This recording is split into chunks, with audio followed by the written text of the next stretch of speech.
किसान साथियों नमस्कार। किसान भाइयों, धान के सीज़न की रोपाई चालू हो गई है। अब बहुत सारे किसान साथी हमारे धान की रोपाई कर रहे हैं।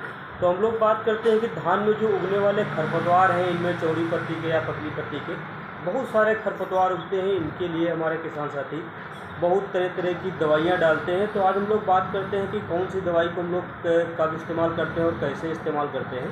किसान साथियों, आज हम लोग दो दवाइयाँ लेकर के आए हैं, जिसमें हम लोग लेकर के आए हैं ब्यूटाक्लोर और दूसरी दवाई है हमारी पर्टिलाक्लोर। तो हम लोग समझते हैं कि इन दोनों में अंतर क्या क्या है और दोनों कैसे काम करती हैं, इस विषय में। तो किसान साथियों, जैसे कि आप लोग इस दवाई को सभी लोग जानते हैं, इसका नाम है मचेटी और इसके अंदर होता है ब्यूटाक्लोर 50%। ये इसी फार्म में पाया जाता है।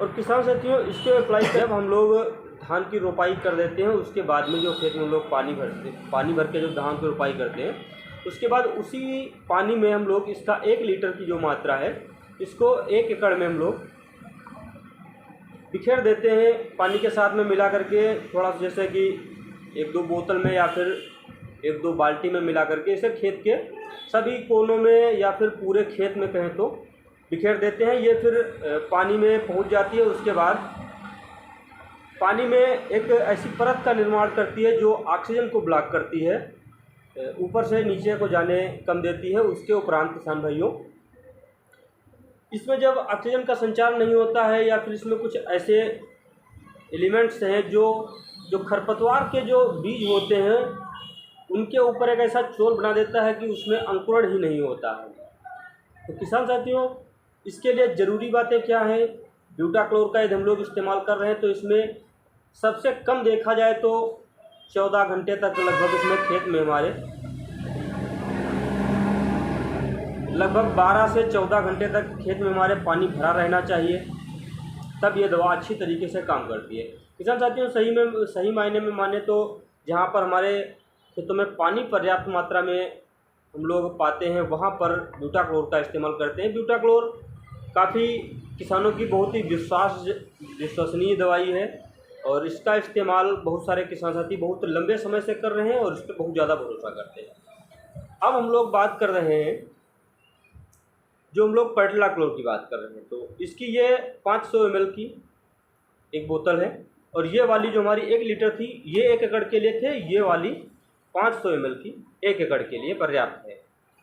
अब किसान साथियों, इसमें हम लोगों को सुविधाजनक ये रहता है कि ये तो हमें कम मात्रा में लेनी पड़ती है। उसके उपरांत किसान भाइयों, हम लोग इसमें यदि इससे हम लोग कंपेयर करें तो इसमें यदि हम लोग पर्टिलाक्लोर का इस्तेमाल कर रहे हैं तो यदि हम लोग का खेतों में कम पानी की मात्रा, कम देर तक पानी रहता है, तब भी ये बहुत ही अच्छा रिजल्ट दिखाती है।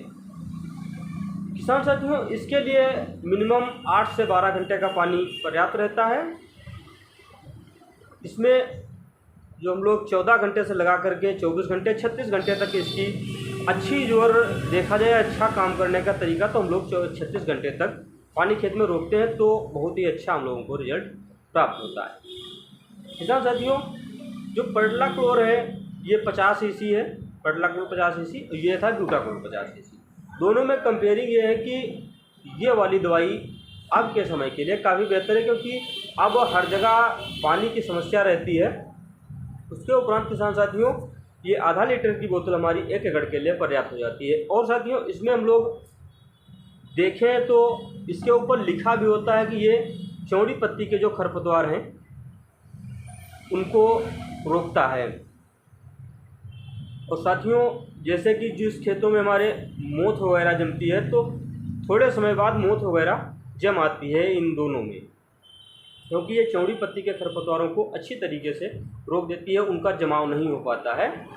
इसके अप्लाई करने का यही तरीका है कि धान रोपाई करने के जस्ट तुरंत बाद आप लोग इसको पानी में मिला देते हैं, तो ये पर्याप्त रूप से काम करती है हमारे पूरे खेत में। और देखा जाए तो अगले मान चलो 2 से 3 महीने तक इसमें जो चौड़ी पत्ती के खरपतवार हैं उनका जमाव नहीं होता है, जिससे हमारे धान की फसल में जो अनावश्यक जो खरपतवार जमते हैं उनकी रोकथाम हो जाती है, जिससे हमारी उत्पादन काफ़ी अच्छा रहता है। इसमें उत्पादन में कमी नहीं पड़ती है। नहीं तो किसान साथियों, ऐसा होता है कि जब हम लोग खाद या फिर माइक्रो जो भी खेत में देते हैं, उनमें ये होता है कि जो हमारे खरपतवार हैं वो इनमें से काफ़ी मात्रा ले लेते हैं तो जिससे हमारे खेतों में एक अच्छा पोषक तत्व तो नहीं पहुंच पाता है पौधों तक, जिससे उत्पादन घटने की संभावना ज़्यादा रहती है। धन्यवाद किसान साथियों।